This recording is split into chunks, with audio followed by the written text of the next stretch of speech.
வணக்க மக்களே, இன்னைக்கு நான் பார்க்க போகிற வீடியோஸ் பார்த்தீங்கன்னா, ஆக்சுவலாக ரஷ்யாவில் இருந்து ஒரு 40 வயது பெண் கிட்டத்தட்ட 8 வருஷத்துக்கு முன்னாடி இங்கே வந்திருக்காங்க. டூரிஸ்ட்டாக வந்திருக்காங்க. கோவா வந்திருக்காங்க. இங்கே பாயிண்ட் பண்ணிடணும் கோவா, ஓகேவா? Coastal area. ஸோ உள்ளே வந்திருக்காங்க. அதுக்கப்புறம் டூரிஸ்ட் விசா அதெல்லாம் முடிஞ்ச பிறகு அதுக்கப்புறம் பேசி அனுப்பி விட்டுருக்காங்க. நேபாள் போயிருக்காங்க. சைனா பக்கத்தில் கனெக்ட். ஸோ நேபாள் போயிருக்காங்க. நேபாளில் ஸ்டே பண்ணியிருக்காங்க. திருப்பி இல்லீகல் உள்ள வந்து வாழ்ந்திருக்காங்க. எங்க அப்படின்னா கர்நாடகாவில் ஏரியா பேருனா கோகர்ணா அப்படின்னு சொல்லிட்டு ஒரு ஏரியாவில் இருக்காங்க. அங்கே ஒரு சிவன் கோவில் இருக்கு. நோட் பண்ணிக்கோங்க, நான் சொல்ற பாயிண்ட்லாம் முக்கியமான ஏரியா. சிவன் கோவில் இருக்கு, ஓகேவா? ஸோ சிவன் அந்த ஸ்தலம் இருக்கு, முக்கியமான ஸ்தலம். அங்க ராவணன் வந்து மெடிடேட் பண்ணியிருக்காரு, வணங்கியிருக்காரு. பட் ராமனும் வந்து அங்கே வணங்கியிருக்காரு. இப்போ நான் எதுக்கு ராமனை உள்ள இழுக்கிறேன் அப்படின்னா, இதுக்கு நான் ஹிண்ட் கொடுத்ததே நம்மளுடைய மதன் கௌரி தான்.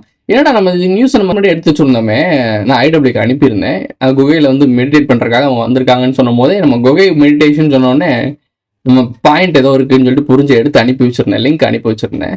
பட் இவன் இந்த வீடியோ போட்டோன்னே இல்லையே இது சும்மா போடாத வீடியோ அப்படின்னு வீடியோ ஃபுல்லாக பார்த்தேன்.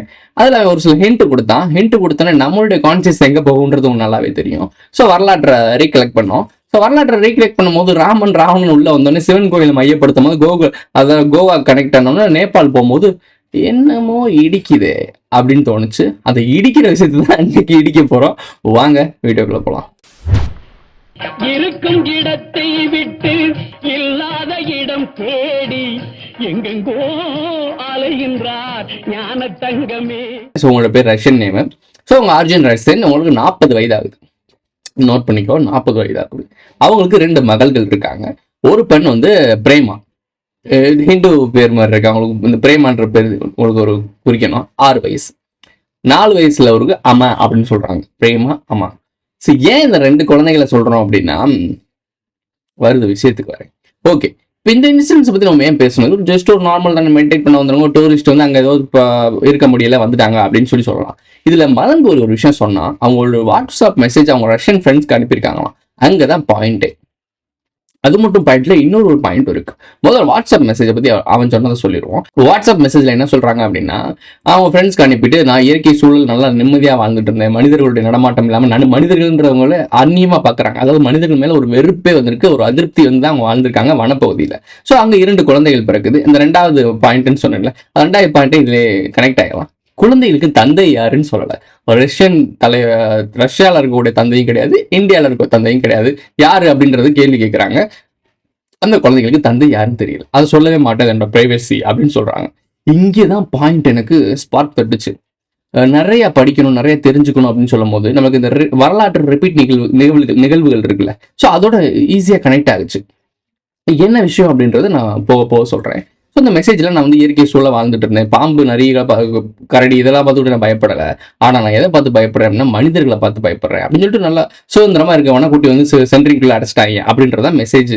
ஓகே, காட்டுக்குள் இருந்த ஜெயிலுக்குள் போட்ட மாதிரி. ஸோ உங்களுக்கு புரியும் நினைக்கிறேன். சீதை கதை. இவங்களை சீதை என்ற கேரக்டரா மைண்ட் பண்ணிக்கோ. இனிமே கதை எப்படி போதும் பாரு. ராமனும் ராவணனும் வந்து போன ஒரு அந்த கோயில், சிவன் கோயில் ஏரியால தான் ஒரு காட்டுப்பகுதியில் ஒரு கேவ்ல இருக்காங்க. முதல் குழந்தை, 2ஆம் குழந்தை பிரேமா ஆமா, ஓகேவா? இந்த குழந்தைக்கு தந்தை யாருன்றத சொல்ல மாட்டாங்க. லவ குஷா சீதையோட பசங்க, ட்வின், 2 ட்வின்ஸ் சொல்ல மாட்டாங்க, 2 குழந்தைங்க தான் சொல்லுவாங்க, ட்வின்ஸ் சொல்ல மாட்டாங்க. லவ குசான்னு சொல்லி 2 குழந்தைகள் இருக்கும். லவ குசா, பிரேமா அம்மா. அங்க ஆண் குழந்தைகள், இங்க பெண் குழந்தைகள். சிம்பிள் தான். ஓகே, அது தந்தை யாருன்றது சொல்ல மாட்டாங்க. இந்த குழந்தைகள் 2மே ராமனுக்கு பிறக்கல. நான் சொல்லல, வி சேகரன்றவர் வந்து தமிழ் கலைக்கூடம் சொல்லி ஒரு சேனல்ல போட்டிருந்தாரு. நமக்கு ரீசெண்டா பார்த்தது. இது வந்து நான் வந்து ஆதி வரலாறு நான் சொல்லலை. இந்த ராவணன் கதை இருக்குல்ல, அந்த டைமிங்ல நடந்த ஒரு நிகழ்வு. அதை ரீக்ரியேட் பண்றாங்க. ஒரு இந்த இயரா நடக்கும் போது ஒரு லூப் நடக்கும்ல, ஸோ அதை ரீக்ரியேட் பண்றாங்க. தந்தை யாரும் சொல்ல மாட்டாங்க. ஒரு முனிவருக்கு பிறந்த ஒரு குழந்தை, இன்னொன்னு ராவணனுக்கு பிறந்த குழந்தைன்னு சொல்லி நம்ம யார் சொல்றாரு? நம்மளுடைய விசேகர் அவர்கள் சொல்றாங்க.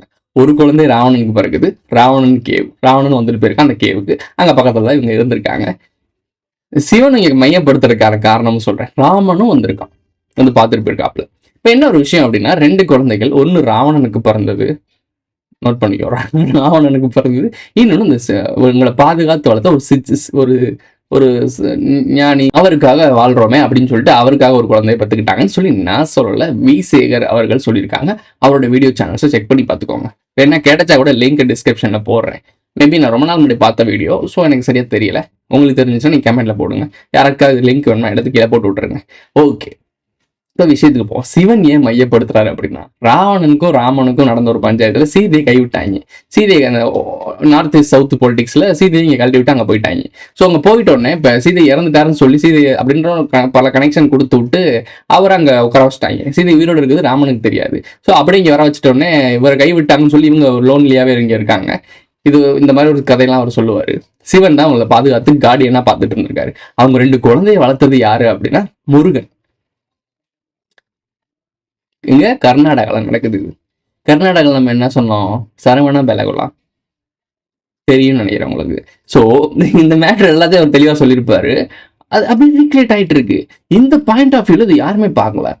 என்ன அதையே நமக்கு மட்டும் தெரியுது அப்படின்னா, நம்ம இந்த விஷயங்கள்லாம் கலெக்ட் பண்ணிட்டு வந்தனால அப்படியே கனெக்ட் ஆகுது ஒவ்வொன்றா.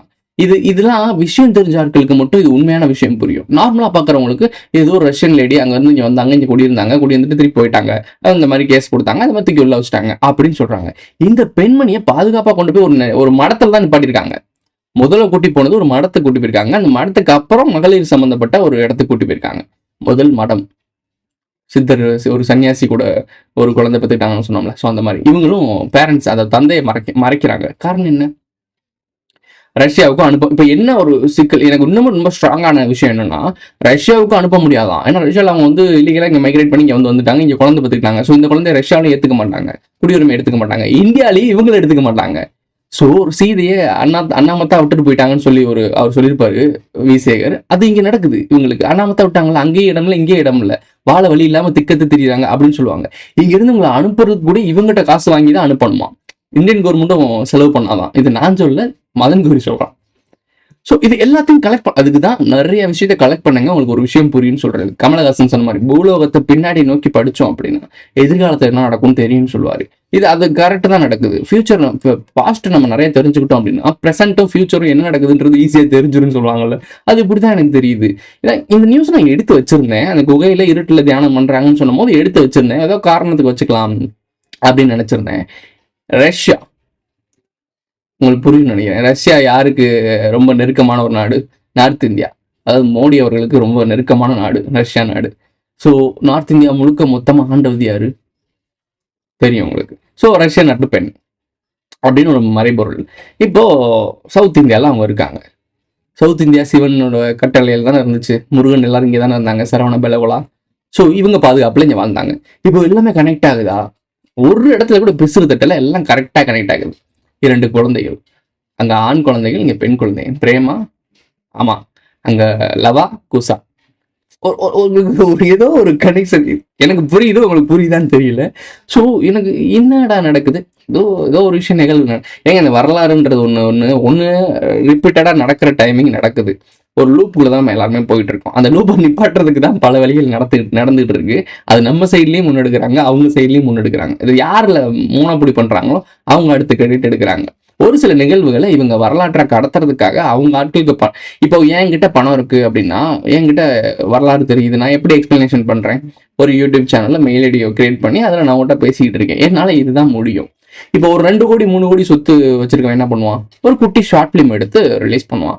1000 கோடி 2000 கோடி வச்சிருக்கவன் என்ன பண்ணுவான்? ஒரு குட்டி பட்ஜெட் படம் எடுப்பான். பல மில்லியனுங்களுக்கு அதிபதியா இருக்கவங்க என்ன பண்ணுவாங்க? நிகழ்வுகளை நடத்துவானுங்க, பிரம்மாண்டமான படங்கள் எடுத்து காட்டுவானுங்க.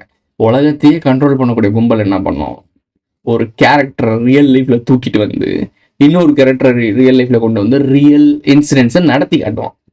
அதான் இங்க நடந்துட்டு இருக்கு. நான் ஷார்ப்பா செஞ்ச சம்பவத்தை நியூஸ்ல பாரு, ஏன் பண்ணட்டா எல்லாரும் ஓரம் உட்காரு. இதான் விஷயம் ஒன்றும் கிடையாது. அவன் இந்த உலகத்தையே நாடகமா எடுத்து நடத்திட்டு இருக்கான்டா. அந்த உலகமே அவங்களுக்கு ஒரு நாடக மேடை. சிம்பிள் தான். இவ்வளவு இருக்கவே இவ்வளவு பண்ணுவான், அவ்வளவு இருக்கவே அவ்வளவு பண்ணுவான், எவ்வளவோ இருக்கவே என்ன வேணா பண்ணுவான்.